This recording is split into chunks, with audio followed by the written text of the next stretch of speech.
में जिनकी परीक्षा लिखनी थी, परीक्षा का पेपर लीक हुआ, रद्द हो गई परीक्षा, तो ऐसे 3 सदस्य हैं।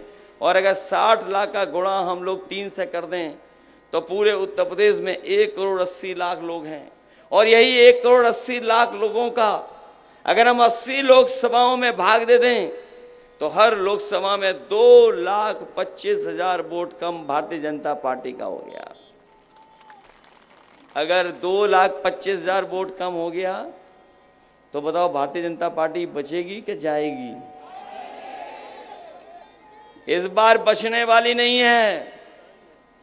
और अग्निवीर वाले भी जानते होंगे, नौजवान जो फौज में भर्ती होते थे और फौज में पक्की नौकरी मिलती थी, लेकिन इन्होंने आधी अधूरी नौकरी कर दी। जो अग्निवीर में भर्ती हो जाएंगे उन्हें फौज का कोई सम्मान मिलने वाला नहीं है। अगर वो शहीद होंगे तब भी उन्हें सम्मान नहीं मिलने जा रहा है। इसलिए अपने नौजवानों को कह के जा रहे हैं, आने वाले समय में जब सरकार बनेगी तो पूरी की पूरी पक्की नौकरी मिलेगी और अग्निवीर व्यवस्था हमेशा हमेशा के लिए खत्म हो जाएगी। अखिलेश भैया जिंदाबाद जिंदाबाद जिंदाबाद। जब हम लोग अग्निवीर की बात करते हैं वहीं हम अपने खाकी वर्दी वालों को भी याद दिलाते हैं कि अभी तो फौज की नौकरी हुई है 4 साल की, बीजेपी वाले आ गए तो हो सकता है हमारे खाकी वर्दी पहनने वाले भाइयों की भी नौकरी 3 साल की कर रहे हैं। जब ये बात मैं कहता हूं तो हमारे प्रेस के लोग हमसे सवाल पूछते हैं कि ये कैसे हो सकता है। मैं उन्हें पूछता हूं कि बताओ, जब अग्निवीर लागू हुई क्या आपको पता था कि अग्निवीर 4 साल की नौकरी हो जाएगी?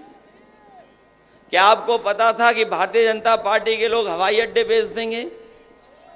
क्या आपको पता था कि भारतीय जनता पार्टी बंदरगाह भी बेच देगी? क्या आपको पता था कि पानी के जहाज बेच देगी भारतीय जनता पार्टी? क्या आपको पता था कि बड़ी बड़ी कंपनियां जो सरकार की थी, टेलीफोन की, इंश्योरेंस की, उनको बेच देंगे? क्या आपको पता था कि आधी रात नोटबंदी हो जाएगी? क्या आपको पता था कि जीएसटी लागू कर देगी बीजेपी? क्या आपको पता था कि इलेक्टोरल बॉन्ड के नाम पर बड़े बड़े उद्योगपतियों से ये पैसा वसूल लेंगे? अगर ये नहीं पता था तो याद रखना, अभी तो फौज की 4 साल की नौकरी हुई है, हमारे खाकी वर्दी पहनने वालों की भी 3 साल की नौकरी कर देंगे लोग। इसलिए सावधान हो के नहीं हो आप लोग सावधान हो के नहीं हो। और याद कीजिए, जिस समय पिछला चुनाव था, इन बीजेपी के लोगों ने राशन में आपको क्या क्या नहीं दिया। जिस समय राशन बांटा पिछली बार चुनाव से पहले, तो आपको रिफाइन तेल भी खाने को दिया, दाल दे दी, नमक दे दिया। और आज हमें बताओ गरीबों को क्या मिल रहा है? बताओ हमारे गरीबों को क्या मिल रहा है आजकल राशन में? ये कौन सी नई चीज दे रहे हैं? ये लगता है ऐसी चीज दे रहे हैं जो पौष्टिक है। ये पौष्टिक नहीं है, सबसे खराब राशन दे रहे हैं। जिन लोगों ने आज लखनऊ में इंडिया गठबंधन, कांग्रेस पार्टी और समाजवादी पार्टी की प्रेस कॉन्फ्रेंस सुनी होगी, उन्हें जानकारी हो गई होगी कि कांग्रेस पार्टी और समाजवादी पार्टी के दोनों लोगों ने मिलकर के ये कहा है कि आने वाले समय में जब सरकार बनेगी तो राशन की गुणवत्ता को बेहतर करेंगे। राशन की गुणवत्ता को बेहतर करने के साथ साथ अगर हमें मात्रा भी बढ़ानी पड़ेगी, दोगुनी करनी पड़ेगी, तो वो भी करेंगे। और जिस तरीके से आप लोगों ने बाजारों में देखा होगा, पैकेट का आटा लोग खरीद रहे हैं। बड़े बड़े शहर में बड़े संपन्न लोग आटा खरीद रहे हैं जो कि पौष्टिक भी है, जो गुणवत्ता में भी बेहतर है। हम अपने गरीबों को भरोसा दिला के जा रहे हैं, जहां राशन बढ़ेगा वहीं पैकेट का आटा के साथ साथ हम लोग डाटा भी देने का फ्री करेंगे काम। जय जय जय जय जय अखिलेश। राशन तो बेहतर हो ही हो, लेकिन डाटा इसलिए जरूरी है क्योंकि बड़ी बड़ी कंपनियां जो पहले आई थीं, अपने मोबाइल बेचने के लिए डाटा फ्री दिया था, और जब मोबाइल बिक गया तो डाटा का भी पैसा ले लिया, और आज हर चीज उस पर मिल जाती है। अगर हम पढ़ाई से लेकर के, सुविधा से लेकर के, जानकारी अगर हासिल करना चाहते हैं तो आज इंटरनेट के माध्यम से हम वहां तक हासिल कर सकते हैं। इसलिए गरीबों को जहां आटा और राशन देंगे, वहीं डाटा भी फ्री देने का काम हमारे आने वाले समय में होगा। याद होगा, समाजवादियों ने आपके लिए लैपटॉप दिया था जो नौजवान आगे पढ़ना चाहते थे।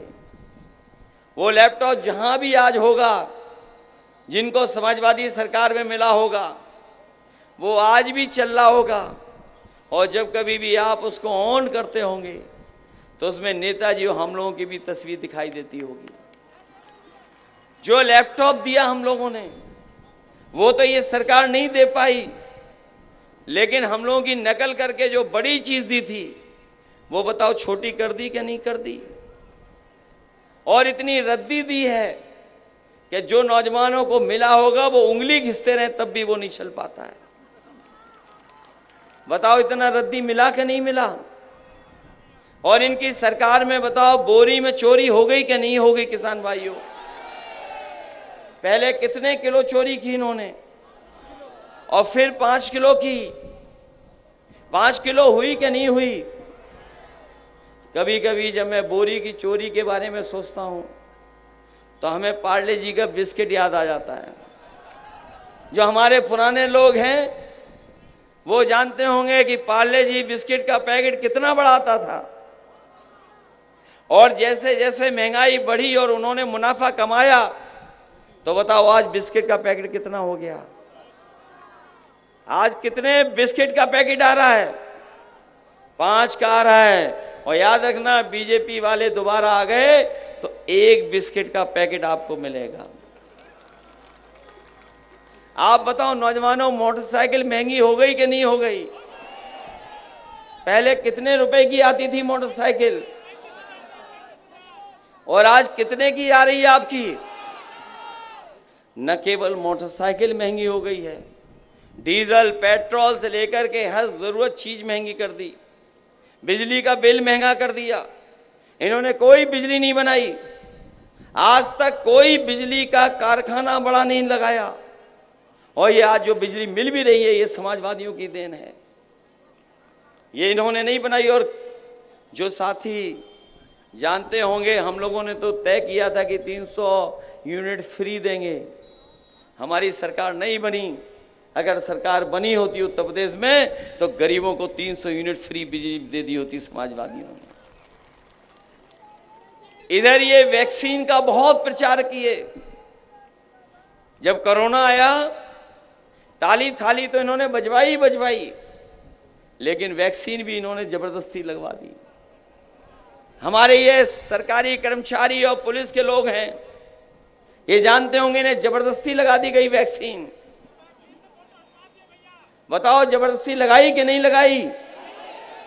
और अखबारों में आपने पढ़ लिया होगा और जानकारी मिल गई होगी कि जो वैक्सीन की कंपनी है वो कह रही है कि हम अपनी वैक्सीन वापस ले लेंगे। बताओ अब जो वैक्सीन हमारे आपके लगी वो वापस कैसे लेंगे। खैर हम तो बच गए, हमने नहीं लगवाई। और जब अभी सूची आई थी इलेक्टोरल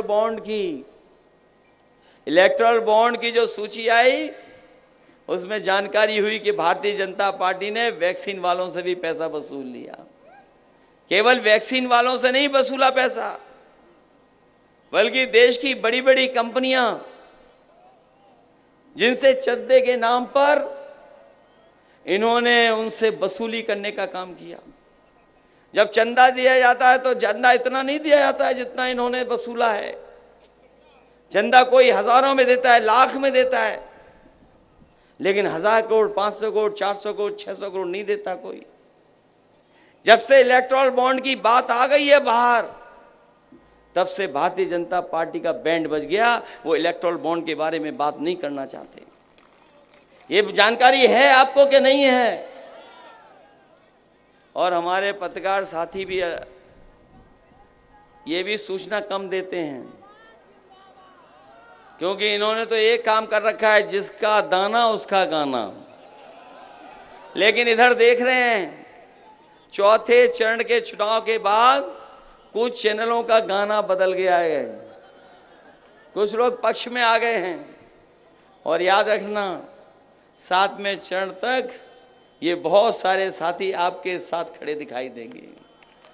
अखिलेश भैया इसलिए जिंदाबाद। मैं आप सबसे सहयोग और मदद मांगने आया हूं। ये वो क्षेत्र है जो गरीबों का है, तमाम तकलीफ परेशानियों का सामना करता है। ये बीजेपी के लोगों ने बड़े बड़े आयोजन किए थे दिल्ली, लखनऊ में, G20 के बहाने, इन्वेस्टमेंट के बहाने, डिफेंस कॉरिडोर के बहाने, लेकिन कोई भी निवेश जमीन पर नहीं उतरा। कहने को तो ये कहते हैं कि हमने कारखाने लगाने के लिए इतना पैसा ले लिया है। बताओ, बलरामपुर, श्रावस्ती से लेकर के कोई अगर कारखाना एक भी लगाया हो तो बता दो। न कारखाना लगाया, न नौकरी का इंतजाम किया, न रोजगार का इंतजाम किया। महंगाई चरम सीमा पर पहुंचा दी। और जो अन्याय हो रहा है उसकी कल्पना नहीं कर सकते। जो हमारे संविधान में बाबा साहब भीमराव अम्बेडकर जी ने जो अधिकार दिए थे, उन अधिकारों को भी ये सरकार छीनना चाहती है। जो बाबा साहब भीमराव अम्बेडकर जी का संविधान है, जो हमें न्याय दिलाता है, जो संविधान में हमें अधिकार दिलाता है, जो हमारे को सम्मान दिलाता है। और सच्चाई तो ये है कि बाबा साहब भीमराव अम्बेडकर जी का जो संविधान है वो हमारी संजीवनी है। आज ये संविधान के पीछे पड़े हुए हैं, संविधान को बदलना चाहते हैं। लेकिन हम जानते हैं जो संविधान को बदलना चाहते हैं, उनको यही लोग, खड़े हुए लोग मैदान में, उन्हें बदलने का काम करेंगे। बताओ, संविधान बचाओगे कि नहीं बचाओगे? ये संविधान बचेगा तो हमारा लोकतंत्र बचेगा, लोकतंत्र बचेगा तो हमारा एक वोट का जो अधिकार है वो भी बचेगा। नहीं तो ये हमारे अधिकारों के खिलाफ काम कर रहे हैं। इसलिए इस मौके पर, जहां इतनी दूर हम लोगों के सुनने के लिए आप सब लोग आए हैं, पहले से ज्यादा वोटों से आप जिताने का काम करोगे। माहौल तो इंडिया गठबंधन का है। इंडिया गठबंधन का माहौल है कि नहीं है? बताओ, गिनती में हम लोग ज्यादा हैं कि नहीं हैं? और ये जब लड़ाई में कमजोर हो जाते हैं, घबरा जाते हैं, तो अपनी भाषा बदल देते हैं कि नहीं बदलते हैं भाषा? इनकी भाषा बदल गई कि नहीं बदल गई? ये लोग जो कहते हैं कि डबल इंजन की सरकार है, डबल इंजन, बड़ी बड़ी होर्डिंग लगाकर कहते हैं डबल इंजन की सरकार है। लेकिन बताओ, आपके बीच में इन डबल इंजन सरकार वालों का कोई विकास पहुंचा आपको? तो फिर किस काम का डबल इंजन? इसे इस बार हटाओगे दिल्ली वाले और लखनऊ वाले इंजन को, क्या नहीं हटाओगे? और फिर हमें तो लोकतंत्र बचाना है, संविधान बचाना है। जो हवा चल रही है, जो माहौल बन गया है, इनका, भारतीय जनता पार्टी का जो रथ है वो धस गया कि नहीं धस गया? अब इनकी गिनती कहां, नीचे जा रही कि नहीं जा रही? जो लोग ऊपर चढ़ रहे थे, सबसे ऊंचाई पे पहुंच गए थे, अब बताओ लुढ़क गए कि नहीं लुढ़क गए नीचे? जो कहते थे 400 पार, बताओ हार गए कि नहीं हार गए? और मैं जो माहौल देख रहा हूं, इस बार 140 करोड़ जनता इनको 140 सीटों के लिए भी तरसा देगी। इनको 140 सीटों से ज्यादा मिलने वाली नहीं है। इसीलिए अपने पुराने उस पे आ गए। बताओ, नकारात्मक राजनीति पे आ गए कि नहीं आ गए? वही पुरानी घिसी पिटी कहानी सुनाने लगे कि नहीं सुनाने लगे? इनके डायलॉग हैं बिल्कुल बकवास के नहीं है। ये चुनाव है विकास का, ये चुनाव है हमारे आपके लोगों के भविष्य को बनाने का। न केवल हमारे आपके भविष्य को बनाने का, बल्कि हमारी आने वाली पीढ़ी का भी भविष्य बेहतर हो, उसके लिए चुनाव है। मुझे पूरा भरोसा है कि आप समाजवादी पार्टी के हमारे दोनों प्रत्याशी विधानसभा और लोकसभा इनकी मदद कर करके ऐतिहासिक वोटों से जिताने का काम करोगे। अखिलेश भैया जिंदाबाद जिंदाबाद जिंदाबाद। लोग सोचते हैं कि हमने टिकट काट दी थी। हमने टिकट नहीं काटी थी, जो जुड़ा हुआ तार था वो जोड़ दिया था हमने, टूटा हुआ तार जोड़ दिया था। अखिलेश भैया शिरोमणि भैया जिंदाबाद जिंदाबाद। अब लोग समर्थन में हैं कि नहीं हैं? ये चुनाव बड़ा चुनाव है, ये छोटा चुनाव नहीं है, देश का चुनाव है कि नहीं है? इसलिए आप लोग लोकतंत्र बचाने के लिए और इस भारतीय जनता पार्टी को दिल्ली और लखनऊ से हटाने के लिए एक एक वोट साइकिल के चुनाव चिन्ह पे डाल देना, तभी जाकर के इंडिया गठबंधन की सरकार दिल्ली और लखनऊ में बनेगी जाके। बहुत बहुत धन्यवाद आपका। जय अखिलेश जय अखिलेश जय जय जय जय जय अखिलेश। अखिलेश भैया हाजिर हो हाजिर हो हाजिर हो सांसद जी हाजिर हो। पिछले 5 साल का दे हिसाब, क्या दिया क्षेत्र को दे जवाब। बहुत हुए प्रचार के किस्से, क्या सच में आया जनता के। अखिलेश भैया राकेश यादव जिंदाबाद जिंदाबाद।